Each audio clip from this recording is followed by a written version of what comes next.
Okay, so this is a video from a little while ago, actually, over a year ago. I thought I'd lost this footage and it's turned up on a hard drive, so I've edited it. You may find something useful in there. This is a top only order, so I'm not making the base. Hope you enjoy it and find something useful in there.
One thing to say about river tables, as opposed to sort of a cast table, which would have like a solid slab in the middle, certainly river tables of this sort of size, it's so much easier to work on. It's so much easier to machine. It's easier to get flat because you're cutting the material in half and then narrowing it down to give it a less of a width. So you'll get more material out of a slab if a slab's been stored or gone slightly twisted, especially with English oak. So overall, a much more reasonable table to make, much easier to make, more cost effective to make than these big, large slab, single slabs. When you're pricing jobs up, I mean, this is just push through the planer 3 or 4 times, underneath, it's ready, prep the edges and prep the middle. If this was a great big wide board, router sled or CNC, getting it all done, so much more goes into the great big single slabs.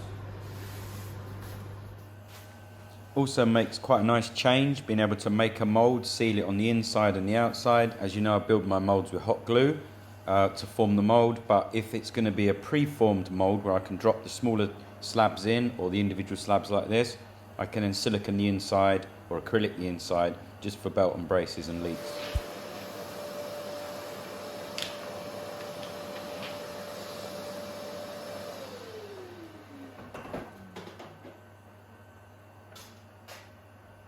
Okay, so this is just a makeshift kind of heat cabinet. I've got it running at about 26 at the moment. It's quite warm. I turned it up last night.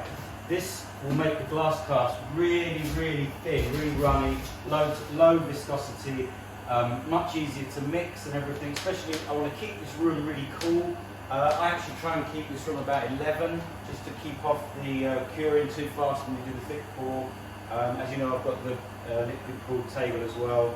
That's only important if it's a lot of resin, as in a big mass. This is going to be about 40 kilos, I would imagine, of resin, and it's going to be about 40 mil thick, 45 mil thick. So warm up your resin. It doesn't affect the exotherm. It's just warm. It's not, it's just nice, but it means it's really easy to mix.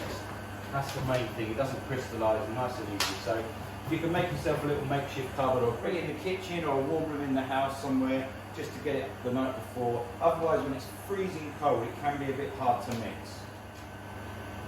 I'm going to do it in batches of 4,000.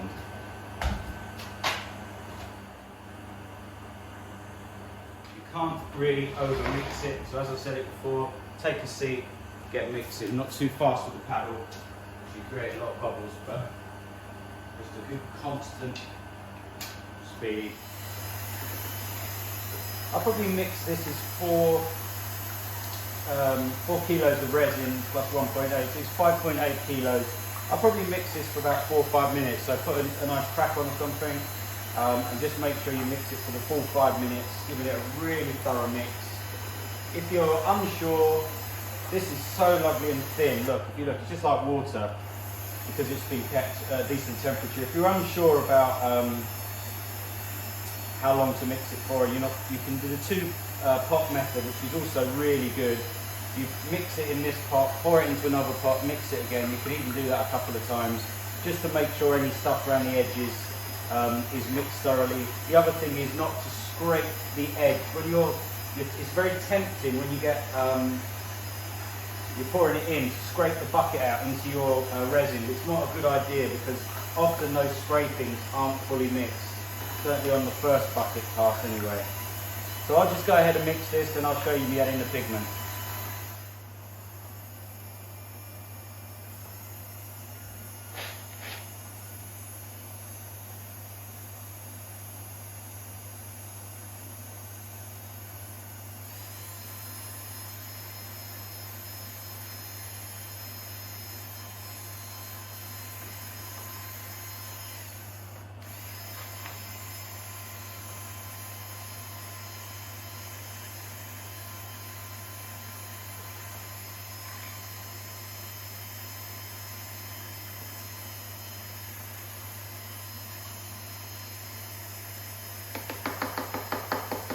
Dip that in, you can still see it really clearly, and you think that this is a lot more than 40 mil, so I'll have a bit more.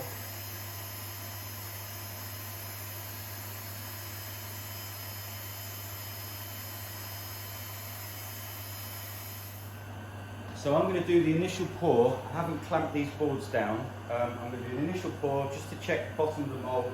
I'm going to leave it sort of half an hour, 40 minutes, just check for any leaks if there's anything wrong. Then I'll very slowly clamp the boards down and give the resin an opportunity to just sort of go underneath a bit more before they get pressurised down.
Okay, so sorry about the horrendous noise. That's two massive fans running.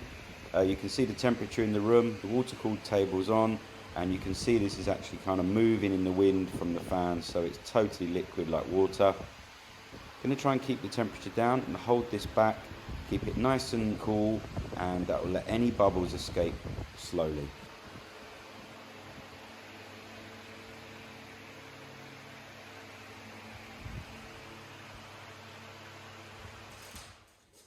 Okay, so this is about a week later, about 7 days. I managed to keep this thing really cool and it stayed almost like liquid for 2 days. So there is no bubbles in here. It really did have a slow cure and that is perfect.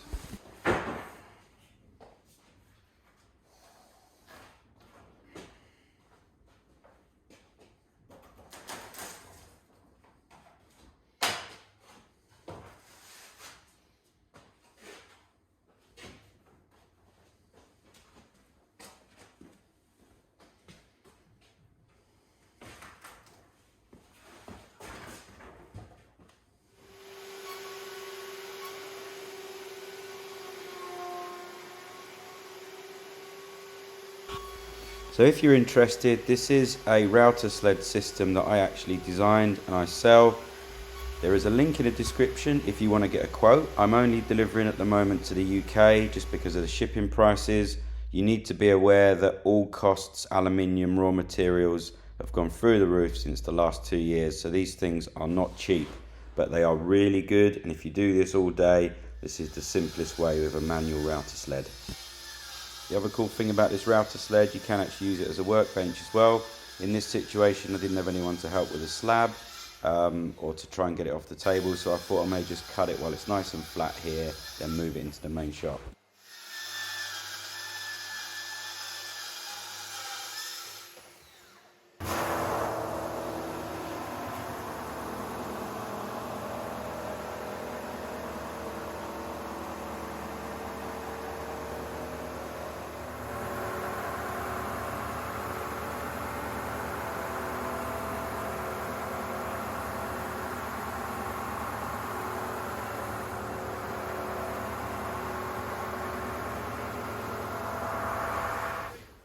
We've spoke about this before. There's no real trick or magic to sanding.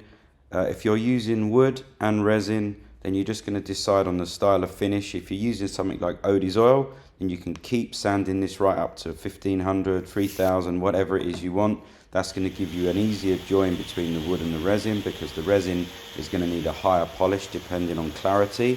If you're going to use a traditional hard wax oil, like Heidelberg, or some people use the Osmo, then you're only going to be sanding to about 180, maybe 300 grit, and there you're going to have to just take your time to remove all the pigtails from the resin if you're only going to polish to that low grit.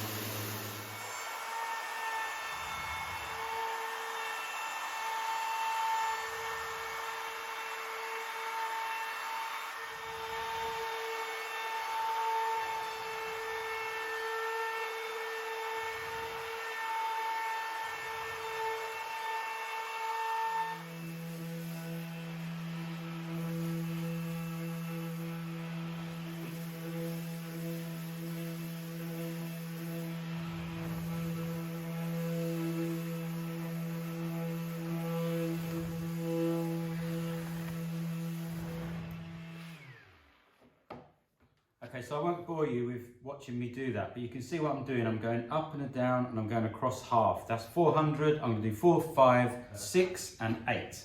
And that will do it for this one. It's going to be Odie's oil, so it doesn't matter if I get a little bit of the 6 and the 8 on the wood here. You can go up to whatever grit you like. And that should be a good, up to about 800, and polished with Odie's should be a good kind of transparently black colour.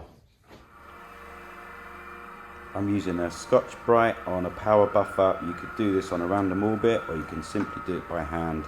I just find this a quicker method. You put in a very small amount on, and you do need to get it all off for it to cure properly, and it is about a month before it's waterproof.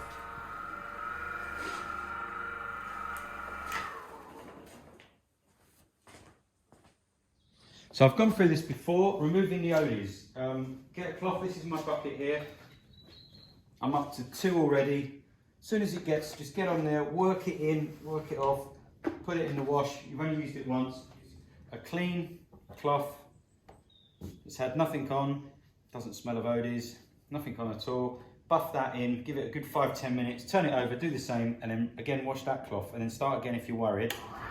And then you know that all of the product is off, because the key is getting it all off. This is the super penetrating. I'm going to leave this overnight, and tomorrow I'm going to hit it with the regular Odie's, probably on both sides, but certainly on the top. For the bottom, super penetrating is enough really. Okay, so this was a tabletop only supply, so I don't have a finished picture of the table unfortunately, but you get a good look at how we finished it off here. Please like and subscribe, it really helps with YouTube. I appreciate it. See you all in the next one.